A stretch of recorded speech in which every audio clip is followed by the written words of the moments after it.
बहुत प्राचीन समय की बात है, जब धरती पर अधर्म और अत्याचार बढ़ने लगे थे। असुरों की शक्ति दिन प्रतिदिन बढ़ती जा रही थी।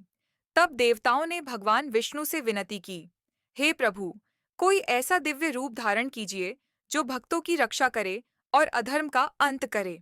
भगवान विष्णु मुस्कुराए और बोले, समय आने पर माँ शक्ति मेरे अंश से अवतरित होंगी और वे ही सबका उद्धार करेंगी। और कुछ समय बाद त्रिदेवों, ब्रह्मा, विष्णु और महेश की शक्तियों के संयुक्त तेज से एक दिव्य नारी का प्राकट्य हुआ। वह थी देवी वैष्णो, जो विष्णु के अंश से अवतरित हुई थीं। उनके रूप से अद्भुत तेज निकल रहा था और उनकी आंखों में करुणा और शक्ति दोनों झलक रही थीं।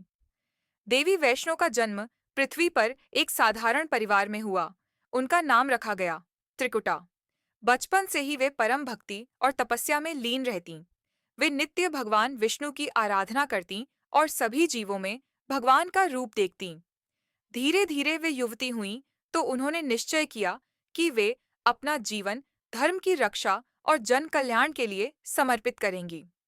उन्होंने हिमालय की ओर प्रस्थान किया और त्रिकुट पर्वत पर गहरी साधना आरंभ की। उनकी तपस्या से प्रभावित होकर अनेक भक्त उनके दर्शन के लिए आने लगे। लोग उन्हें वैष्णो देवी कहकर पुकारने लगे, क्योंकि वे विष्णु की आराधिका थीं। उसी समय काल भैरव नामक एक महान तपस्वी साधना में रत था। वह भगवान शिव का परम भक्त था और अपनी शक्ति से अत्यंत गर्वित भी। उसने सुना कि त्रिकूट पर्वत पर एक देवी साधना कर रही हैं, जिनकी महिमा सर्वत्र फैल रही है। अहंकारवश भैरव ने सोचा, ऐसी कौन देवी है जो मुझसे अधिक शक्तिशाली हो सकती है?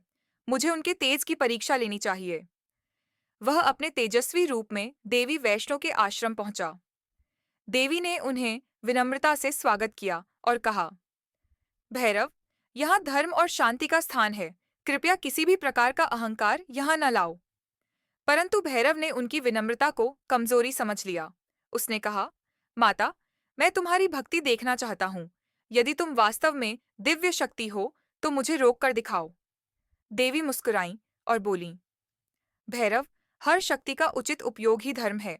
मेरा मार्ग तप और भक्ति का है, अहंकार का नहीं। भैरवनाथ देवी के पीछे पीछे चल पड़ा। वह उनके तेज से मोहित हो गया था, पर उसका अहंकार उसे शांत नहीं होने दे रहा था।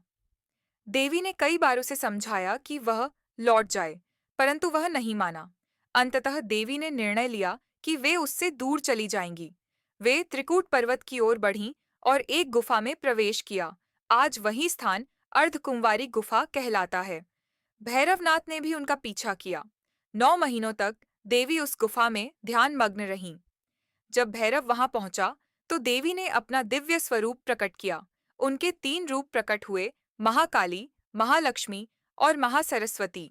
इन तीनों शक्तियों के संगम से प्रकट हुई माता वैष्णो देवी। भैरव ने अपने शस्त्रों से देवी पर आक्रमण किया। तब देवी ने अपनी शक्ति से सिंह को उत्पन्न किया और स्वयं दिव्य रूप धारण कर लिया। भैरवनाथ और देवी के बीच भीषण युद्ध हुआ। अंततः देवी ने अपने त्रिशूल से भैरव का मस्तक काट दिया। भैरव का सिर कटते ही वह बोला, माता, मुझे क्षमा करें। मैंने आपको पहचानने में भूल की। मेरे अपराध को माफ करें। देवी ने करुणा से कहा, भैरव, तुम्हारा अपराध अहंकार से जन्मा था, पर तुम्हारा हृदय भक्त का था। अतः मैं तुम्हें मोक्ष प्रदान करती हूँ। तुम्हारा शरीर जहाँ गिरा, वहाँ भैरव मंदिर बनेगा। मेरे दर्शन तब तक पूर्ण नहीं होंगे जब तक भक्त तुम्हारे दर्शन न कर लें। भैरव का स्थान आज भैरव घाटी कहलाता है, जो वैष्णो देवी मंदिर से कुछ दूरी पर स्थित है। देवी ने अपने निवास के लिए उसी गुफा को चुना जहां उन्होंने तप किया था।